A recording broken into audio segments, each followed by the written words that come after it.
자, 신약성경 381페이지 베드로전서 4장의 말씀을 보겠습니다. 베드로전서 4장 1절부터 6절까지 그리고 12절과 13절의 말씀 이렇게 두 부분을 우리가 보도록 하겠습니다. 신약성경 381페이지에 기록되어 있습니다.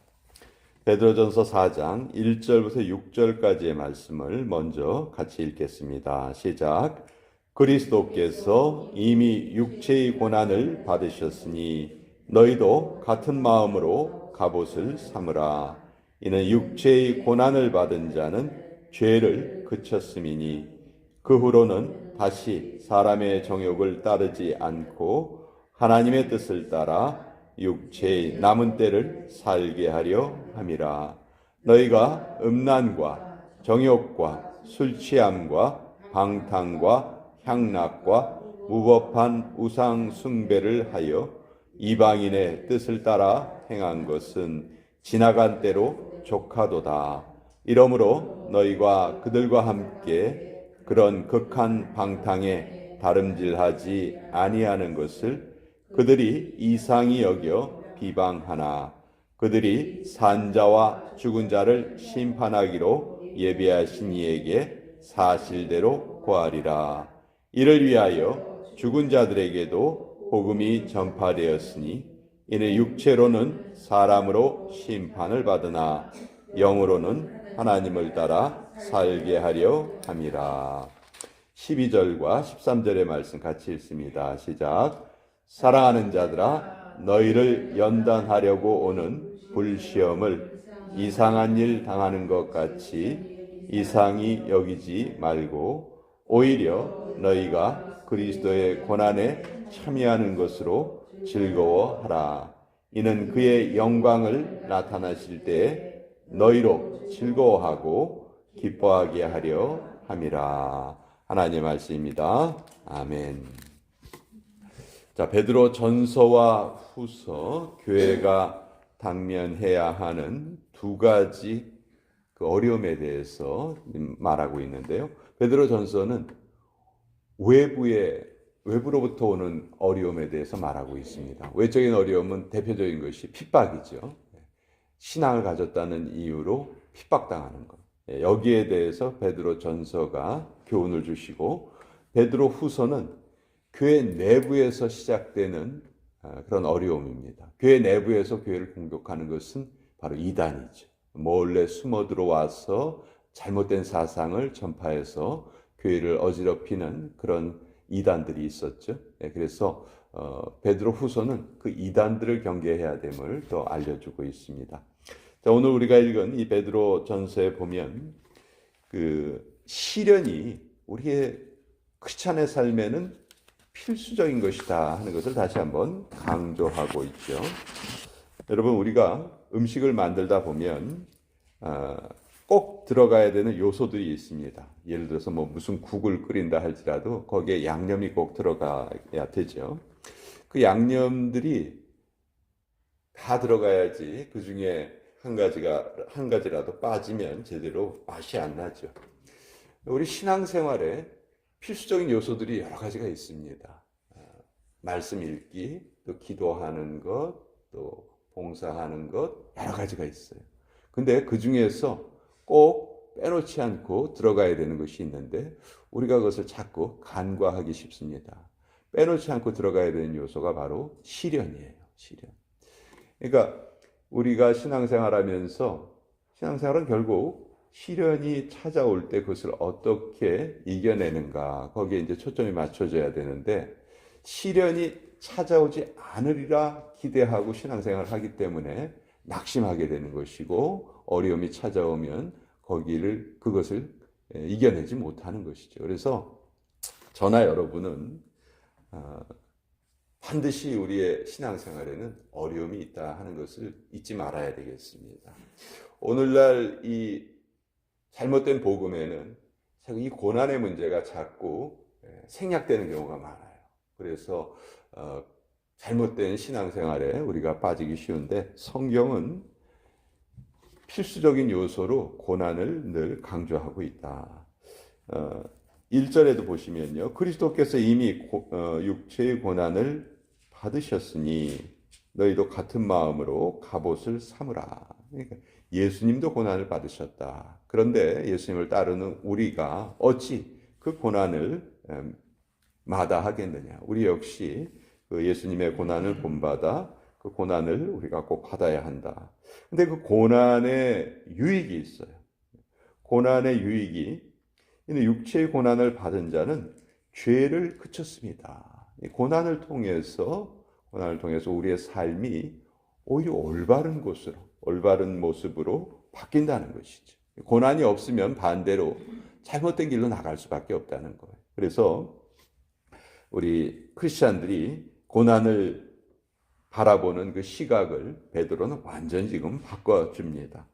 자, 2절에 그 후로는 다시 사람의 정욕을 따르지 않고 하나님의 뜻을 따라 육체의 남은 때를 살게 하려 함이라. 누가 이런 때를 살아가게 됩니까? 고난을 통과한 자, 고난을 겪은 자. 그러니까 지금 이 편지의 수신자들 역시 하나님을 믿는다는 그 믿음 하나로 외부로부터 박해를 받고 있고요. 또 그래서 그들의 일상의 삶에 어려움이 있었다는 것이죠. 그렇지만 그것이 결코 피할 일이 아니다. 오히려 그것을 통해서 성도들은 더 순수해지고 하나님이 기뻐하신 모습으로 바뀌어 간다. 이렇게 말하고 있어요. 그래서 이 고난을 지금 강조하고 있는데요. 자, 이 베드로전서는 6절의 말씀이 아주 그 논란이 많은 말씀입니다. 6절을 어떻게 해석하느냐에 따라서 또 우리 기독교와 천주교의 교리도 또 나뉘게 되죠. 자, 이를 위하여 죽은 자들에게도 복음이 전파되었으니 이는 육체로는 사람으로 심판을 받으나 영으로는 하나님을 따라 살게 하려 함이라. 여기 보면 죽은 자들에게 복음이 전파되었다 이렇게 돼 있어요. 아니, 사람이 한번 죽으면 그때 하나님께서 심판을 하신다고 하셨고 그 심판이 한번 내려진 후에는 결코 그 심판이 바뀔 수가 없는 것이라고 우리는 계속해서 배워왔는데, 자, 여기에 죽은 자들에게 복음이 전파되었다는 말이 도대체 무슨 말인가? 사람이 죽은 후에도 다시 한번 구원을 얻을 그런 기회가 있다는 말인가? 이런 구절로 이게 많이 오해가 됐어요. 그래서 천주교에서는 이 말씀을 근거로 해서 연옥이라는 교리를 만들어냈습니다. 사실 연옥이란 말이 성경 어디에도 나오지 않죠. 근데 천주교에서 가르치는 교리 중에는 연옥이 있다는 거예요. 그래서 사람이 죽은 다음에 바로 천국과 지옥으로 가지 않고 연옥에 머무르게 된다. 그때 그 죽은 사람을 위해서 살아있는 사람이 기도를 하면 그 죽은 영혼이 천국으로 가게 된다. 이렇게 가르치는 것이 이제 천주교의 교리죠. 개신교에서는 그것이 아니다. 그건 비성경적이다. 성경 어디에도 그런 구절이 없다. 이렇게 반박을 하고 있죠. 자, 그럼 우리가 이 6절을 어떻게 풀어야 될 것인가? 여기에 죽은 자들은요, 당시에 그런 사상이 있었어요. 예수님의 재림을 기다리는 사람들 중에 예수님의 재림이 자기들이 살아있을 때 예수님께서 재림하신다 하는 그런 믿음이 있었습니다. 재림에 대한 잘못된 그런 생각이 있었죠. 그래서 그 사람들이 제일 안타까워했던 게 뭐냐 하면 내 가족 중에 내가 잘 아는 사람 중에 이미 신앙생활을 잘 하다가 먼저 죽은 사람들이 있단 말이에요.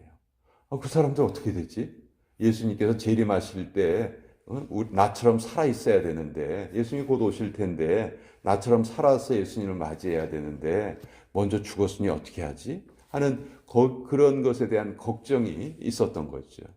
이게 여기에만 나타나는 것이 아니고 다른 서신에도 나타나 있어요. 그래서 우리 살아있는 자들도 결코 죽은 자들보다 앞서지 못한다. 이런 표현도 있었죠. 그러니까 그 재림에 대해서 잘못 이해하고 있는 사람들이 있었기 때문에 거기에 대해서 베드로가 지금 말씀을 하고 있는 거예요. 이를 위하여 죽은 자들에게도 복음이 전파되었으니, 즉 이 죽은 자들은 예수님을 믿고 죽은 자들이에요.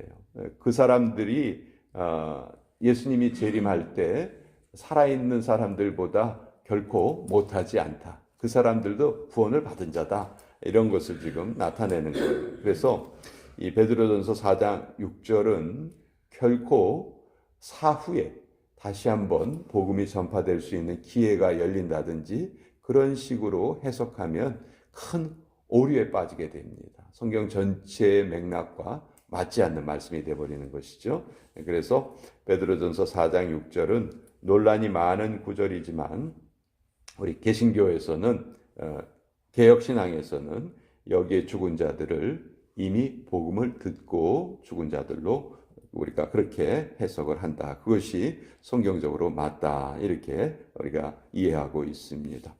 자, 우리 12절과 13절을 다시 한번 통해서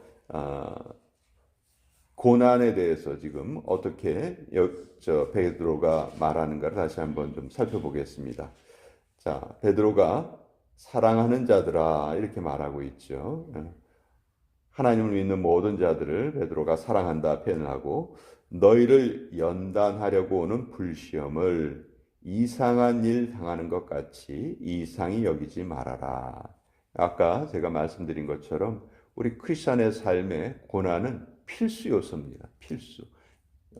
없으면 좋고 있어도 뭐 어쩔 수 없고 뭐 이게 아니고 반드시 우리가 이 고난인 우리의 삶에 찾아오는 것이고 이것을 우리가 이겨내야 한다. 그리고 13절에 오히려 너희가 그리스도의 고난에 참여하는 것으로 즐거워하라.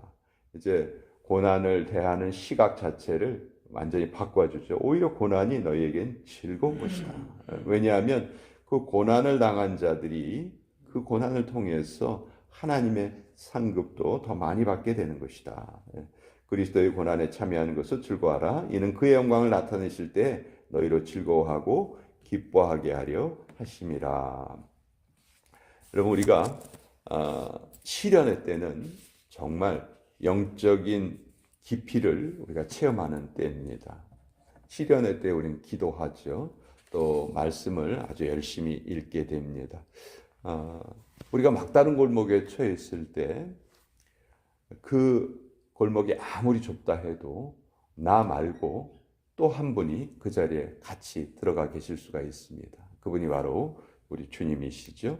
또 그 막다른 골목은 그 협소성 때문에 좁은 곳이잖아요. 협소성 때문에 내가 주님을 가장 친밀하게 만날 수 있는 그런 장소가 됩니다.